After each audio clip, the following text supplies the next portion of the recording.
गांव रात की चादर में शांत है। सन्नाटा सिर्फ दूर भौंकते कुत्तों की उदास आवाजों से टूटता है। मस्जिद एक मौन प्रहरी की तरह खड़ी है। दरवाजे बंद, खिड़कियां अंधेरे में डूबी, जैसे वीरानी की ठंडी गवाही। एक तेज हवा चौराहे से गुजरती है, धूल और पत्तों को उड़ा ले जाती है।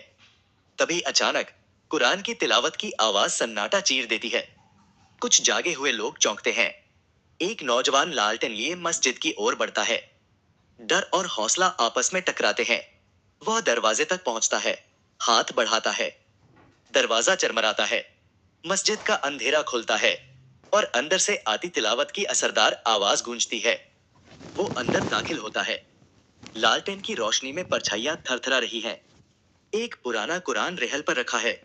उसके पन्ने खुद ब खुद पलट रहे हैं, जैसे कोई नजरों से ओझल ताकत उन्हें हिला रही हो। वो नौजवान सजदे में गिर पड़ता है। रोशनी, तिलावत और अल्लाह की मौजूदगी से भरा हुआ।